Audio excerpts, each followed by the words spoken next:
ये सरकार जो भूमि अधिग्रहण कानून 2013 जो ऐतिहासिक कानून आपके कार्यकाल में बना था, उसका एक बाईपास कर रही है और जमीन छीनने का एक चोर दरवाजा लेकर आई है land pooling policy. Land pooling policy में विकास का नाम ऐसे दिखा दिया लोगों को कि विकास के भागीदार बनो और अपनी जमीन दे दो।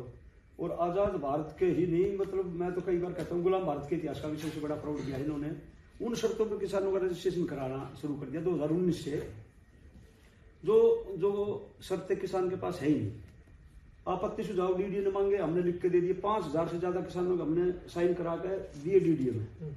जन सुनवाई में हम गए, सब बट्टे खाते डाल दिया कूड़ेदान में और रजिस्ट्रेशन खोल दिया कि भाई किसान अपना स्वेच्छा से विकास के भागीदार बनो। और 70% की जो सहमति का कानून आपने बनाया था ना कि एक अधिग्रहण में, उसका मतलब उसको दूसरे तरीके से पेश कर दिया कि जिस सेक्टर में 70% की सहमति आ जाएगी हम उसमें काम शुरू कर देंगे।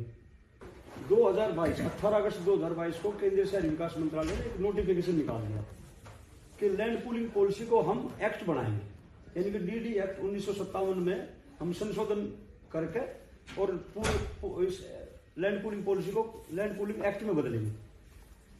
अब हमारी चिंता ये है कि ये जो लैंड पूलिंग पॉलिसी है ये संविधान के भी खिलाफ है और ये कानून के भी खिलाफ है। 20 सूत्रीय कार्यक्रम के तहत आपकी सरकार ने जो प्लॉट दिए थे, जो खेत दिए थे ना, उनको आज तक मालिकाना हक नहीं है। और हमारा जो गांव है, जिसे रेवेन्यू में एक शब्द है लाल डोरा, उसको हम इंग्लिश में कहते आउटर फिरनी रोड का लिखते हैं। जो गांव की आबादी उसके अंदर है, बाहर हमारे खेत है। उन खेतों में अब डीडीए मास्टर प्लान जो 2041 लेकर आने वाली है या 21 थी, जो 2007 में लागू हुई थी, उसके तहत उसको आर जोन बना दिया, सेक्टर बसाएंगे। दिल्ली में कह रहे हैं आबादी बहुत ज्यादा होगी तो हम यहाँ पर आवासीय इकाई बनाएंगे। बट उसमें एक बात बताइए, उसमें आपकी जमीन का दाम बढ़ेगा नहीं? देखो जी, उसमें थोड़ा वो तो फायदा होगा आपको। आपका प्रश्न बहुत अच्छा है, लेकिन मोनोपोली कर दी सरकार ने। जब हमारे पास दूसरा विकल्प नहीं छोड़ा कि आपकी जमीन अधिग्रहण नहीं करेंगे हम, और आप चाहे तो अपनी जमीन को 60% ले सकते हो, लेकिन शर्तें ऐसी लगा दी जैसे किसान के पास 5 एकड़ है ही नहीं, किसी का 0.1% किसान है जो 5 एकड़ भूमि का है। तो उस पर जो दूसरी शर्त है वो ऐसी लगा दी जैसे, तो आपके जो डेवलपमेंट चार्ज 20 करोड़ रुपए होंगे तो ही आप सेक्टर में जमीन ले पाएंगे। जब बिल्डर को ये पता है कि ये एक भी किसान अपनी जमीन विकसित भूमि बोलते हैं डीडीए, विकसित भूमि जमीन नहीं ले सकता 60%, क्योंकि ये 2 शर्तों में फेल हो गया, 100% किसान फेल होगा। तो मतलब फाइनेंशियल रिक्वायरमेंट इन्होंने इतनी कर दी है कि आप उसमें जा ही नहीं सकते।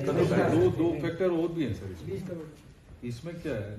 20 गांव की 20 करोड़ एग्जैक्टली 4 करोड़ पर। देखो जी, डेवलपमेंट चार्जेस, डेवलपमेंट कॉस्ट वो आपको देना पड़ेगा, अगर नहीं दे सकते तो जाओ। ये क्या है? ये तानाशाही। एक्सटर्नल डेवलपमेंट चार्ज ईडीसी कभी सरकारों ने नहीं बस दिया। बिल्डर देगा, आपसे जमीन ले लेगा, खत्म कर। सर इसमें भी ना लैंडलेस सबसे ज्यादा पिस रहा है। सर सेकंड थिंग, गांव की ज्यादातर जमीनें जो है ऑलरेडी व्यापारियों ने खरीद ली है, तो हम जो गांव का व्यक्ति है उसको उसका कोई ज्यादा बेनिफिट वैसे भी नहीं मिल रहा है। इसमें तो अगर है, अब तो हमारा तो विनाश है और डीडीए सरकार और जो बिल्डर और जो उसमें बसेंगे उनका विकास, एक तरफा विकास है। और ये एक तरफा विकास ग्रामीण। आप क्या मुझसे क्या चाहते हैं? हम ये चाहते हैं देश की सबसे बड़ी जो पंचायत है संसद भवन, और उसमें आप विपक्ष के सर्वमान्य नेता हो, आप इसमें हमारी आवाज उठाओ। दूसरा, हम चाहते हैं एक बार दिल्ली देहात का दौरा, जिस तरह आप सभी वर्गों से मिल रहे हो, इस तरह दिल्ली देहात में आप जाओ, एक बड़ी महापंचायत और कुछ लोगों से, ठीक है, महिलाओं से वहां मिलो। आप जो आप चाहते हो 3 पॉइंट रखने हैं वो हम रख देंगे और आपके यहाँ दिल्ली देहात आ जाएंगे।